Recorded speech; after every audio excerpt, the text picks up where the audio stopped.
Hi friends, ఎలా ఉన్నారు? Welcome back to my channel. Please like, share and subscribe.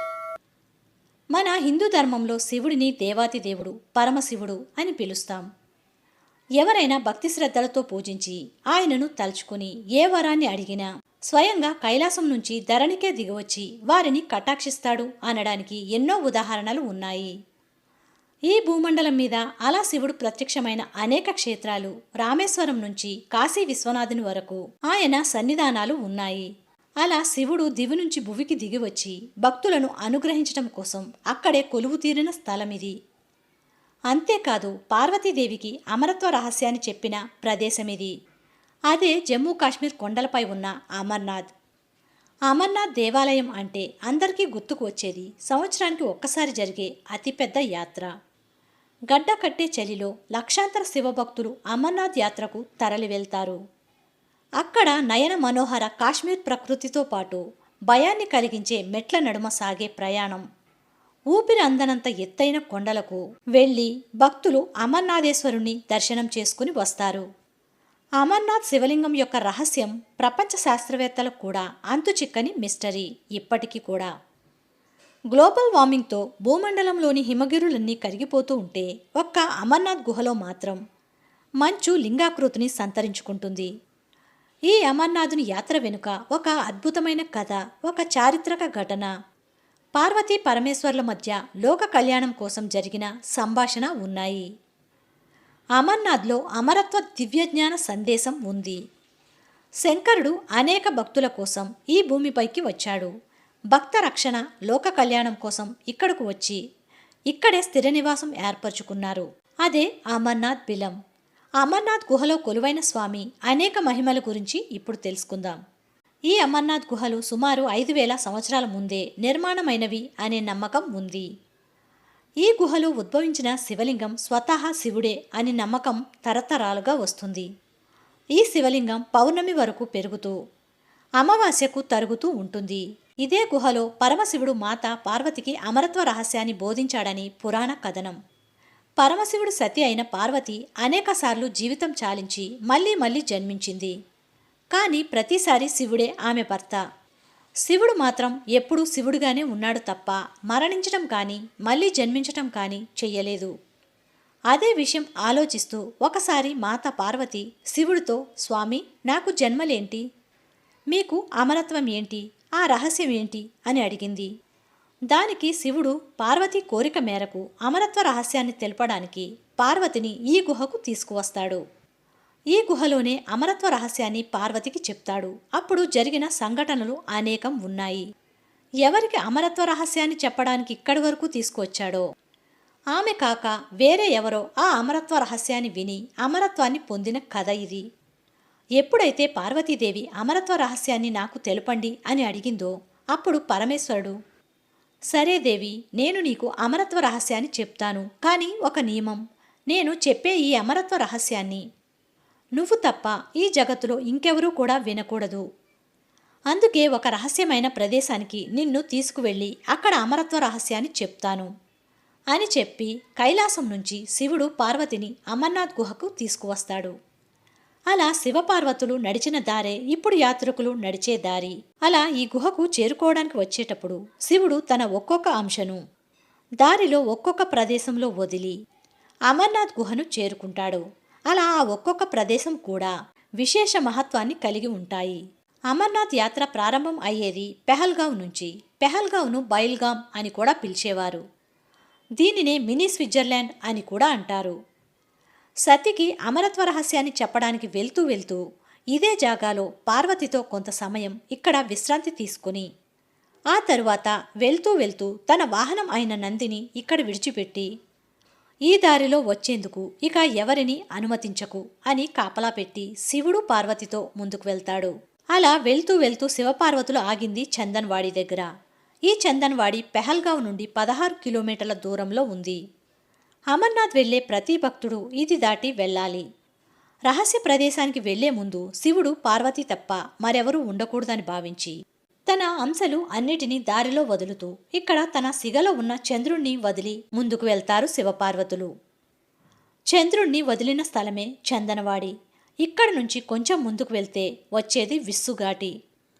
ఇది దానవుల మృతదేహాలతో నిర్మితమైంది అంటారు. దేవతలకు రాక్షసులకు యుద్ధం జరిగినప్పుడు శివుడు రాక్షసులను సంహరించాడట. ఆ రాక్షసుల మృతదేహాలతోనే ఇది సృష్టించబడింది కనుక దీనిని విస్సుఘాటి అంటారు. ఇది దాటి ముందుకు వెళ్తే వచ్చేది శేషనాగ్. ఇక్కడ శివుడు తన మెడలో ఉన్న శేషనాగుని వదిలి ముందుకు వెళ్తాడు. ఆ తరువాత యాత్రికులకు ఎదురయ్యేది మహాగుణ పర్వతం. ఇక్కడ శంకరుడు తన కుమారుడైన గణేశుణ్ణి వదిలి ముందుకు వెళ్తాడు. ఆ తరువాత వచ్చేది పంచతరిణి. ఇక్కడే శంకరుడు పంచభూతాలను త్యజించాడు. అదే పంచతరిణి. ఇక్కడ 5 నదుల సంగమం ఉంది. ఒక కథ ప్రకారం శివుని ఒక జటాజూటం నుంచి ఈ 5 నదులు ఉద్భవించాయి అనే నమ్మకం కూడా ఉంది. ఈ ప్రదేశం నుండే శివుడు తన జటాజూటం నుంచి గంగను భువికి పంపించాడు అని పురాణ కథనం. ఇవన్నీ దాటుకుని వస్తే వచ్చేదే అమర్నాథ్ గుహ. ఇక్కడే హిమలింగం స్థాపితమైంది. ఇదే ప్రదేశంలోనే శంకరుడు పార్వతికి అమరత్వ రహస్యాన్ని ఉపదేశించాడు.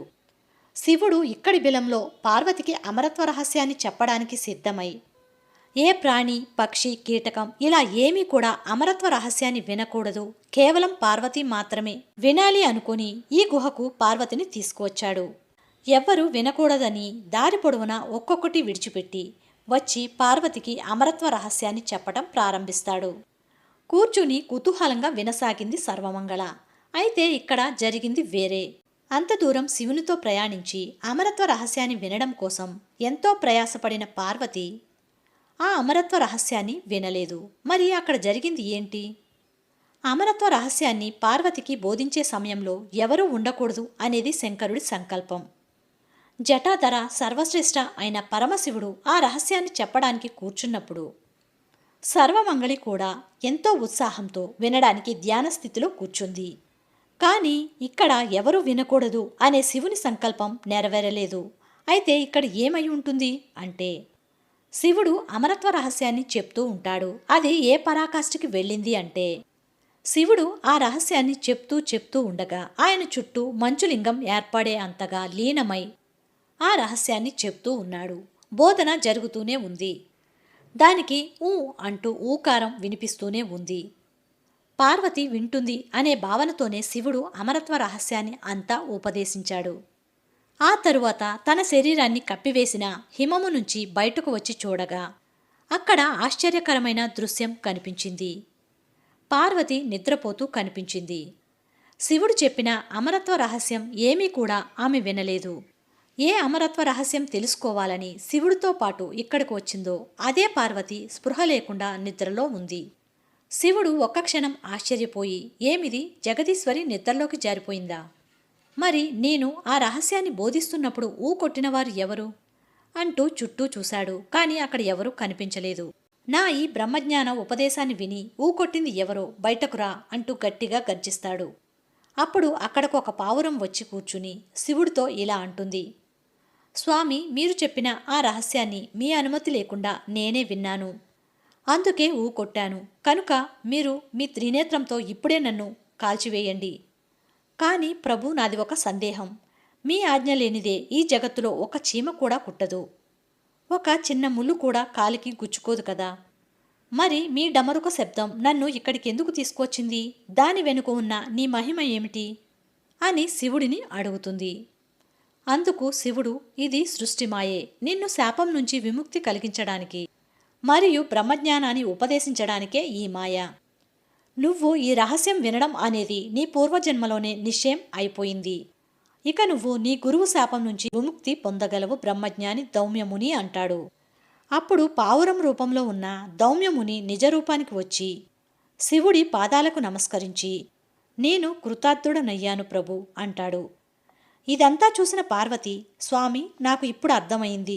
మీరు మీ భక్తుడి శాప విమోచనం కోసం నన్ను ఈ గుహకు పిలుచుకువచ్చారు. అయినా నేను ఎంత ఆశపడినా ఆ అమరత్వ రహస్యాన్ని వినలేకపోయాను అని అంటుంది. దానికి శివుడు, దేవి, నువ్వు నిద్రలోకి వెళ్ళడం అంతా కూడా నా లీలే అని అనగా, స్వామి, నేను ఎందుకు అమరత్వ రహస్యాన్ని వినలేకపోయాను అని అడుగుతుంది. దేవి, సమయం వచ్చినప్పుడు ఈ ప్రశ్నకు సమాధానం తప్పకుండా లభిస్తుంది అంటాడు. తరువాత దౌమ్య మునివైపు తిరిగి, ఇక నువ్వు అమరత్వ బ్రహ్మజ్ఞానివి అంటూ ఆశీర్వదిస్తాడు. ఆ తరువాత పార్వతి పరమేశ్వరుడితో ఇలా అంటుంది, ఈ గుహ అమరత్వ బ్రహ్మజ్ఞాన బోధన వల్ల బ్రహ్మపురి అయింది. ఇక్కడి ఆధ్యాత్మిక వాతావరణం నన్ను ఆకర్షించింది. ఇక్కడే ఉండాలనిపిస్తుంది ప్రభు అని అంటుంది. దానికి పార్వతి ఎంతో కష్టపడి భక్తులు, మునులు, ఋషులు, దేవతలు అందరూ కైలాసానికి వస్తారు. మరి మనం ఇక్కడే ఉండిపోతే ఎలా? వారు నిరాశ చెందుతారు కదా అంటాడు. ప్రభు కైలాసంలో మనల్ని చూసిన భక్తులు బ్రహ్మజ్ఞానాన్ని తెలుసుకోవడానికి ఇక్కడికి రానివ్వండి. వారికి కూడా జ్ఞానం, భక్తి, అమరత్వం అనేది అంత సులభంగా దొరికేవి కాదు అని వారికి కూడా అర్థమవుతుంది అంటుంది. నీకు దొరకని జ్ఞానాన్ని నీ భక్తులకు దొరకాలి అని నువ్వు కోరిన నీ మాతృహృదయాన్ని మెచ్చాను. నువ్వు ఎప్పుడు కైలాసానికి వెళ్దాం అంటావో అప్పటి వరకు ఇక్కడే ఉందాం అంటాడు. అలా శివపార్వతులు అదే హిమలింగంలో జ్యోతి రూపంలో సదాకాలం ఇక్కడే ఉంటారు. ఇక్కడ సంవత్సరంలో కేవలం 52 రోజులు మాత్రమే శివుడు మంచులింగం రూపంలో భక్తులకు దర్శనమిస్తాడు. ఇక్కడకు చేరుకోవడానికి 2 మార్గాలు ఉన్నాయి. ఒకటి పెహల్గావ్ నుంచి 32 కిలోమీటర్ల దూరం ఉంటుంది. రెండవది బట్లాల్, ఇది 16 కిలోమీటర్ల దూరం ఉంటుంది.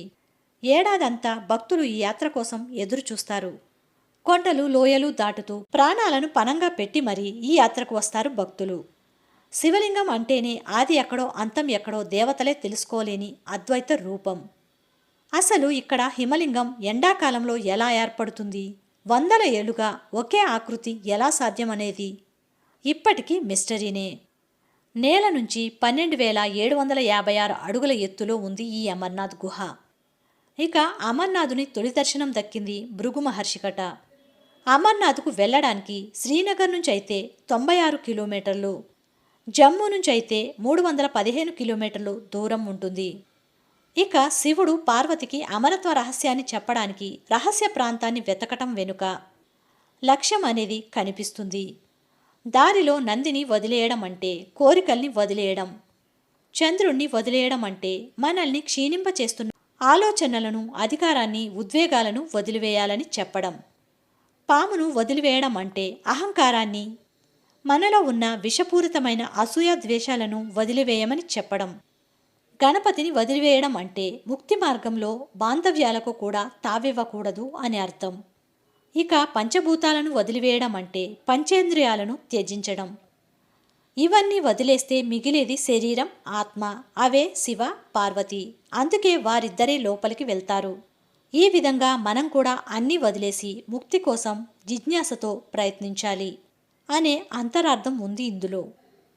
అందుకే అంత కష్టపడి వెళ్ళి శివుడిని మంచులింగంలో చూడగానే భక్తుల శ్రమంతా ఎటుపోతుందో తెలీదు.